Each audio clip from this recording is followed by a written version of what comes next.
दलित विवाद पर इस वक्त देश की राजनीति का पारा चढ़ा हुआ है। कल राहुल गांधी गुजरात में पिटाई से पीड़ित दलितों से मिलने गए थे। आज केजरीवाल पहुंचे हैं। आज की बड़ी खबर यह भी है कि पीएम मोदी गोरखपुर पहुंचने वाले हैं। नजर इस बात पर है कि पीएम मोदी आज दलित विवाद पर क्या बोलते हैं।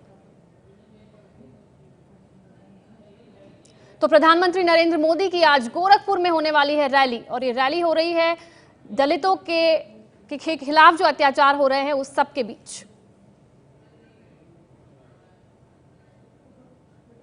आज गोरखपुर में प्रधानमंत्री नरेंद्र मोदी की एक बड़ी रैली है और आयोजन है एम्स का और साथ ही फर्टिलाइजर फैक्ट्री जो 26 सालों से बंद पड़ा था उसे शुरू करने का। लेकिन उससे पहले जिस ग्राउंड में मोदी की जनसभा होनी है आज दोपहर, उसकी तस्वीरें हम दिखा रहे हैं। आज सवेरे यहाँ पर बारिश हुई, रिमझिम बारिश हुई। कल तो तेज धूप थी यहाँ, लेकिन आज बारिश की वजह से ऐसा लग रहा है कि थोड़ा सा रंग बदरंग हो गया है।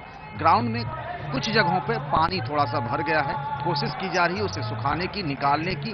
जहां जहां कारपेट लगे थे, कुछ जगहों पे जहां जहां निचले का हिस्सा था वहां ग्राउंड में पानी भर गया है। अभी लोग यहां बहुत कम है। जो कुर्सियां थी वो सारी गीली हो गई हैं। इस ग्राउंड पे लोगों को इंतजार है कि प्रधानमंत्री नरेंद्र मोदी आखिर क्या कहते हैं, क्योंकि देश में कई ऐसे मुद्दे हैं जिन पर लोग उनको सुनना चाहते हैं। जिस तरीके से दलितों के खिलाफ बढ़ रहे अत्याचार को लेकर के पूरे देश में, लखनऊ से लेकर दिल्ली से लेकर गुजरात तक कोलाहल मचा है, क्या उस पर मोदी अपनी कोई बात कहेंगे या यूपी चुनाव को लेकर के कोई ऐसी बात कहेंगे, इस सब पर नजर होगी। और ये पूरा का पूरा ग्राउंड है। बारिश अभी थम गई है, लेकिन कुछ देर पहले तक बारिश हो रही थी और उसकी वजह से जो भी लोग ग्राउंड में थे वो सब चले गए थे। धीरे धीरे लोगों ने आना शुरू किया। देखिए कैसे ग्राउंड को सुखाने की कोशिश की जा रही है।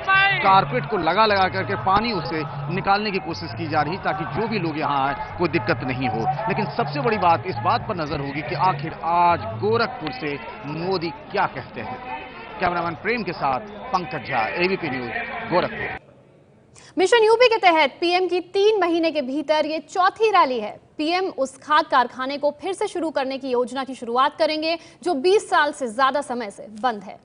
गाली विवाद की गूंज के बीच प्रधानमंत्री नरेंद्र मोदी आज गोरखपुर जा रहे हैं। करीब 3 घंटे के अपने कार्यक्रम में पीएम रैली करने के साथ साथ कई योजनाओं की शुरुआत भी करेंगे।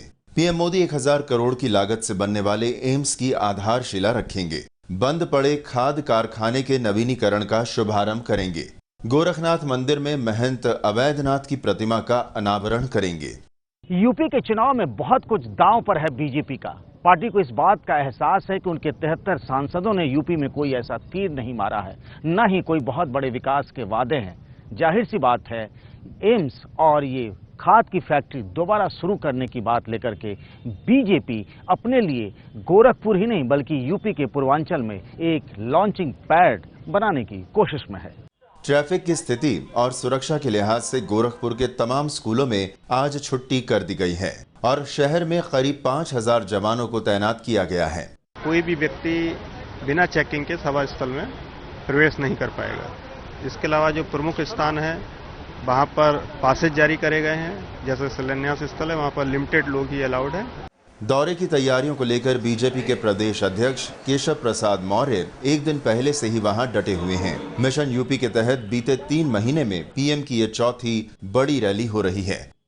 इससे पहले 1 मई को बलिया में रैली हुई थी। इसके बाद 26 मई को सहारनपुर में रैली हुई। पिछले महीने 13 जून को इलाहाबाद में उन्होंने रैली की। अब गोरखपुर दौरे के जरिए इलाके के 14 जिलों पर पार्टी की नजर है। इन 14 जिलों में विधानसभा की 83 सीटें हैं। श्रेय लेना जानते हैं।